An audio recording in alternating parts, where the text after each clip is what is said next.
सारिपुत्र पंथी अरहंत होने तक फिर वो टूटा नहीं। जन्म जन्म में नशा नहीं करते, जन्म जन्म में ईर्ष्या नहीं करते, ईर्ष्या भी नहीं करते। तीसरा संकल्प क्या था याद है?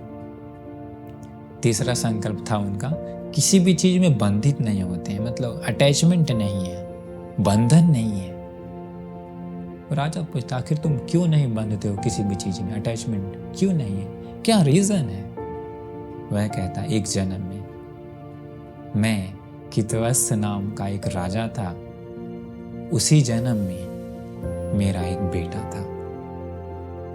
जब मेरा बेटा का जन्म हुआ था तब ज्योतिषों ने बताया था कि भविष्य में आपके बेटे की मृत्यु होगी पानी ना मिलने की वजह से, ऐसा बताया था। राजा उसी डर से क्या किया था, नगर के हर मोड़ मोड़ पर सब जगह बड़ा बड़ा पानी का घड़ा रखवा दिया था, तालाबें खुदवा दी थी ताकि मेरे बेटे को पानी की कभी कोई कमी ना हो, चाहे वो कहीं भी क्यों ना हो। पर जो बेटा था बड़ा होता तो बड़ा ही दुष्ट था, वो किसी की ना सुनता था, मारते पीटते चलता था। दुष्ट होने की वजह से उसका नाम पड़ गया था दुष्ट कुमार। नाम भी वैसे पड़ जाता है ना, दुष्ट कुमार। एक दिन जब वह राजा का बेटा हाथी पर बैठकर कहीं जा रहा था, जाते समय एक शांत स्वभाव वाली एक उत्तम पच्चेक बुद्ध जी रास्ते पर भिक्षाटन, मतलब हाथ में भिक्षा का पात्र लेके कहीं जा रहे थे, भोजन मिल चुके थे उन्हें। इसके बाद उसी समय जनता भी थी, लोग भी थे, लोग उस श्रमण जी को प्रणाम कर रहे थे, पच्चेक बुद्ध को। राजा का बेटा था ही दुष्ट, उसने देखा लोग मुझे नहीं प्रणाम कर रहा, लोग इसे प्रणाम कर रहा, ऐसा कैसे, मैं हूँ राजा का बेटा। वह हाथी से नीचे उतरता है, पच्चेक बुद्ध जी के पास जाता है, बोलता है श्रमण खाना मिला? गुस्से से कहते हैं हाँ मिला, वत्स दिखाओ मुझे। उन्होंने अपना पात्र दिखा दिया, मिट्टी का पात्र था, वो हाथ में लिया, ऐसे लेके जोर से पटक दिया, पूरा पात्र टूट गया, भोजन भी बिखर गया। गुस्से से, कैसा क्रोध होगा ना। इसके बाद पच्चेक बुद्ध जी मैत्री भरी नजरों से, क्योंकि पच्चेक बुद्ध तो अरहंत हो गए, क्रोध आता नहीं है, लोभ क्रोध मोह सब नष्ट हो चुका है। प्यार भरी नजरों से, करुणा भरी नजरों से बेचारे उस राजकुमार को देखते हैं, बेचारा राजकुमार को देखते हैं पच्चेक बुद्ध जी। वो और गुस्सा हो गया, कहता है हाँ, मुझे देख के क्या कर लोगे तुम, मैं राजा का बेटा हूं, तुम्हें नहीं पता, भागो यहाँ से।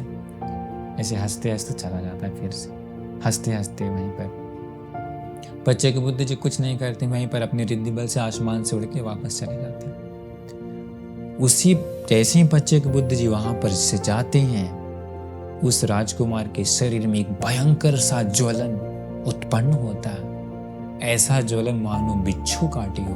बिच्छू काटने में कितना ज्वलन होता है, फीलिंग, हजारों बिच्छू एक साथ काट लिया तो कैसा जलन, ऐसा जलन फीलिंग होने लगा उसको।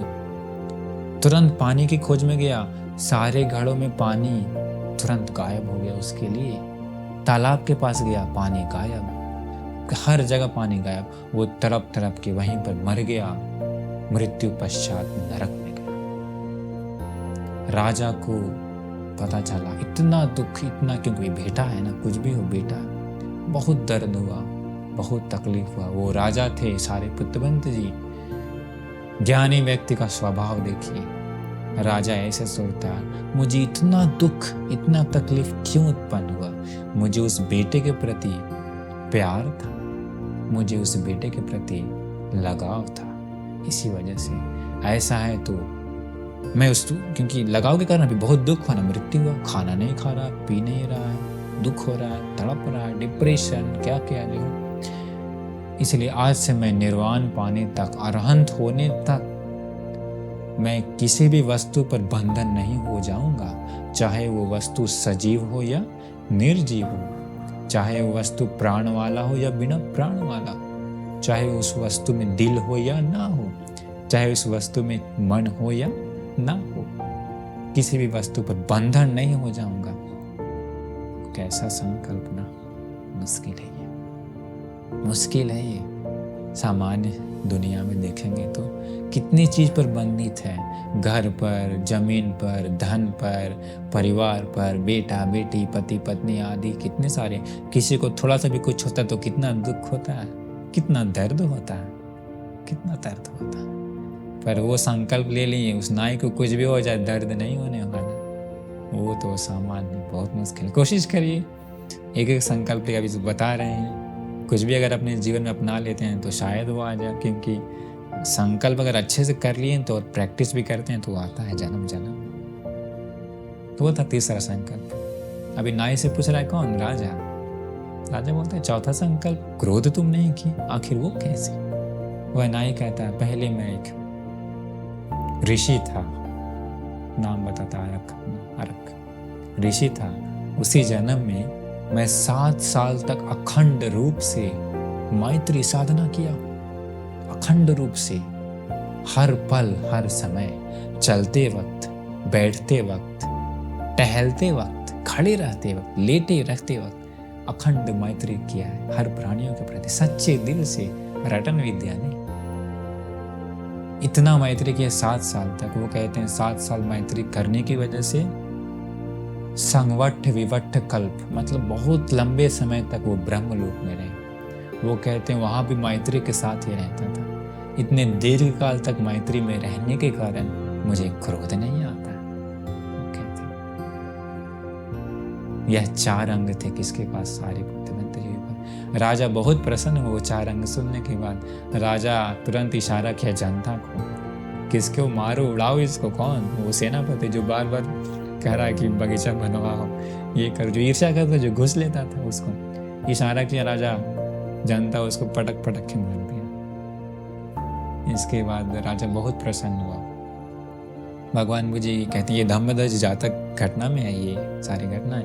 कहते हैं वो जो कौन, वो जो सेनापति था घुस लेने वाला, वो देवदत्त था। कहते हैं जो नाई था उस जन्म, जो अपना 4 अंग से युक्त था, वो सारिपुत्र मंत्री थे।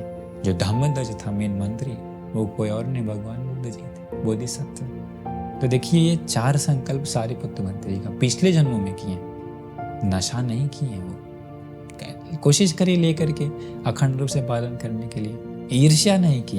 कितना मुश्किल है अभी के समय में, क्योंकि अभी के समय थोड़ा सा इधर उधर कुछ भी होता तो तुरंत ईर्ष्या अभी बहुत बड़ा बीमारी है अभी के युग में। पर जो ईर्ष्या नहीं करता वो उसका जीवन कितना सुंदर होता होगा, कितना सुंदर होता होगा। संकल्प लीजिए हम ईर्ष्या नहीं करेंगे। किसी की सुंदरता को देख करके, किसी का सुंदर रूप को देख के, सुंदर आवाज है तो किसी के पास, कोई धन दौलत से आगे बढ़ रहा है तो, किसी ने सुंदर गाड़ी ली है तो, कोई सुंदर वस्त्र पहन कर घूम रहा है तो, किसी का सुंदर शरीर है तो, कोई बहुत पढ़ने लिखने में तेज है तो, चतुर है तो।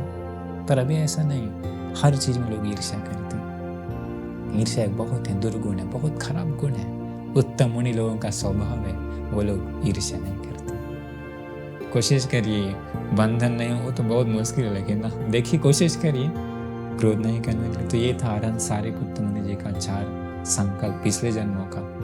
तो आशा करते हैं कि आप लोगों को अभी ये समझ में आ गया होगा। तो कोशिश करिए इन किसी भी संकल्पों को लेकर के अपना जीवन को उत्तम बनाने का भाग्य मिल जाए। नमो बुद्धाय।